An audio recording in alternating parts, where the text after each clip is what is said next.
بسم اللہ الرحمن الرحیم۔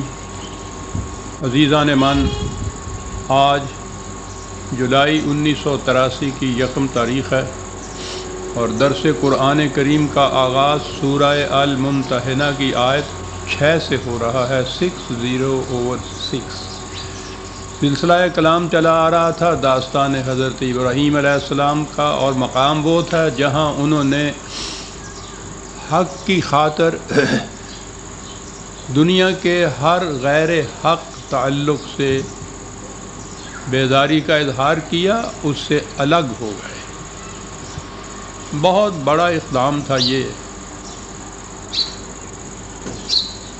مولانا محمد علی جوہر کا وہ شعر یاد آتا ہے کہ توحید تو یہ ہے کہ خدا حشر میں کہہ دے یہ بندہ دو عالم سے خفا میرے لیے تھا۔ یہ مقام ہے جہاں کہا گیا کہ لقد کان لکم فیہم اسوۃ حسنۃ لمن کان یرجو اللہ والیوم الآخر، کہ ان کی زندگی میں ہر اس شخص کے لیے جو قانون مکافات عمل اور حیات آخرت پر یقین رکھتا ہے، ان کی زندگی میں ایک بہترین نمونہ ہے، ایک ماڈل ہے۔ میں نے پچھلی دفعہ بھی یہ عرض کیا تھا کہ قرآن کریم میں دو ہی ہستیاں ہیں جن کے متعلق خصوصیت سے یہ آیا ہے، ایک یہاں حضرت ابراہیم علیہ السلام، اور ایک سورہ احزاب میں نبی اکرم صلی اللہ علیہ وسلم کے متعلق 33/21 آیت کا حوالہ ہے۔ مقام یہاں بھی ایسا ہے جسے کرائسس کہتے ہیں، کسی کی زندگی میں آئے۔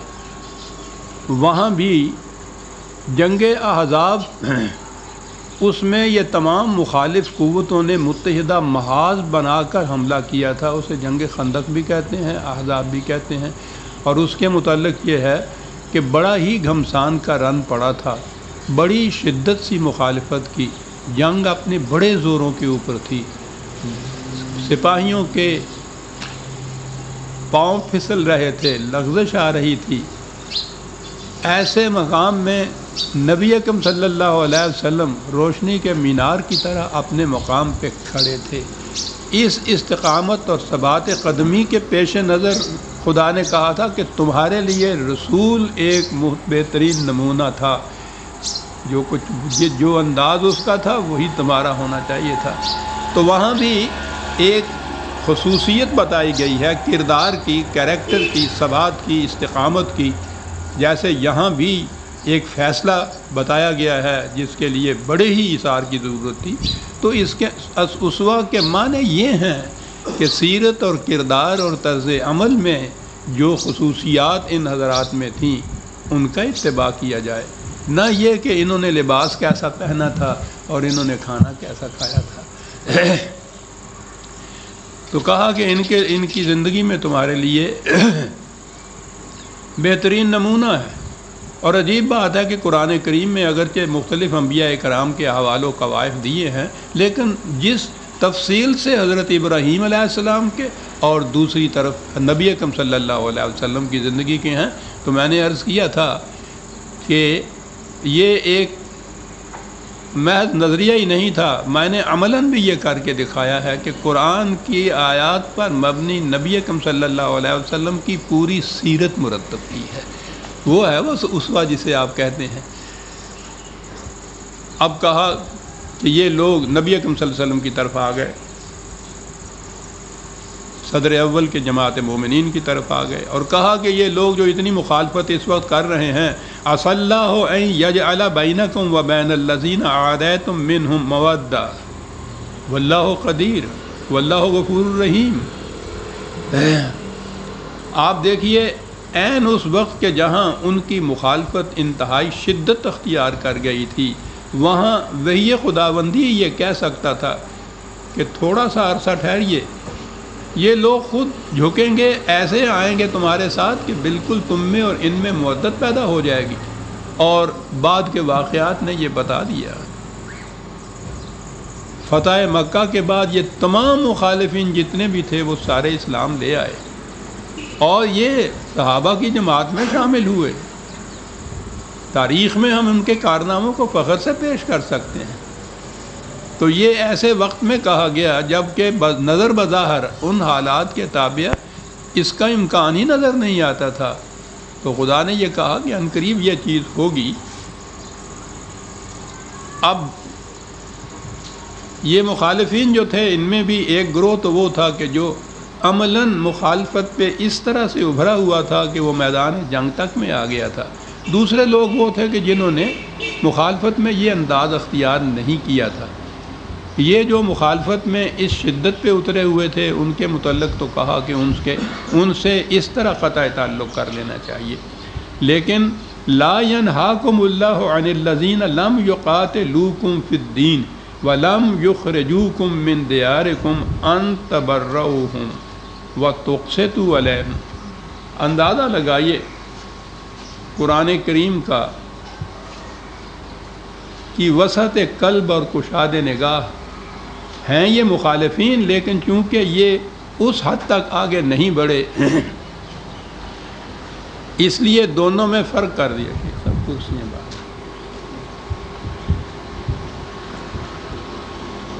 کہا کہ یہ لوگ کہ جنہوں نے تمہارے ساتھ جنگ نہیں کی، جنہوں نے تمہیں گھروں سے نہیں نکالا تھا، مخالفت تو ہے ان سے، لیکن ان کے ساتھ ایک چیز تو یہ ہے انصاف کرنے کی بات کہ ہر معاملے میں ان سے انصاف کرو۔ انصاف کے متعلق تو وہی سورہ مائدہ میں یہ چیز آ گئی ہے کہ کسی قوم کی دشمنی بھی تمہیں اس پہ آمادہ نہ کر دے کہ تم ان کے ساتھ انصاف نہ کرو۔ اعدلوا، قوم دشمن ہے، وہ دشمنی کر رہی ہے، اور یہاں حکم یہ دیا جا رہا ہے کہ ان کے معاملات بھی اگر سامنے آئیں تو ان سے بھی عدل کرو۔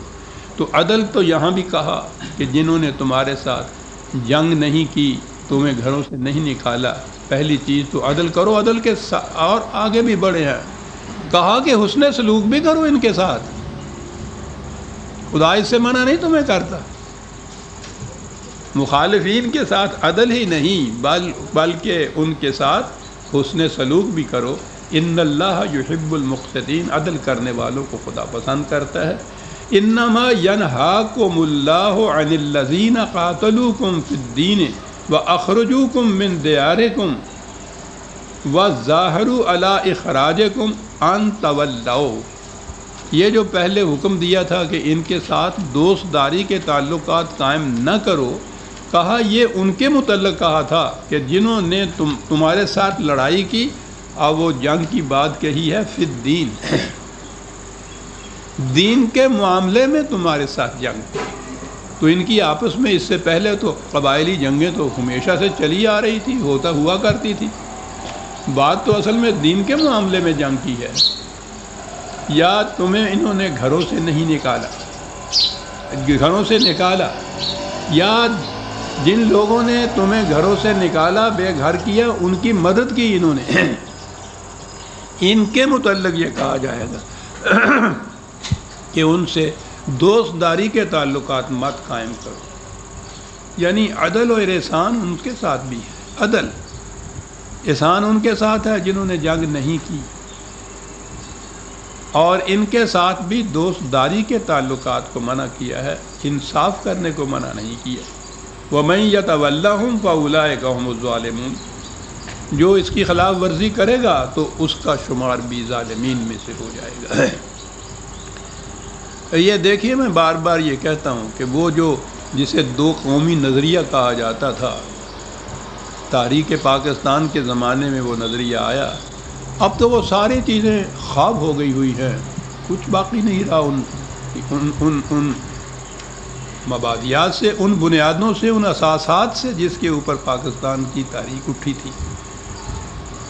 وہ یہی تھا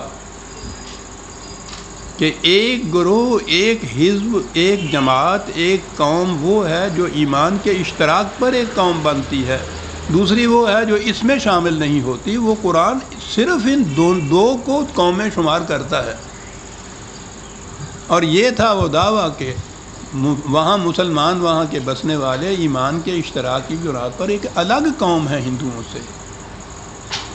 تو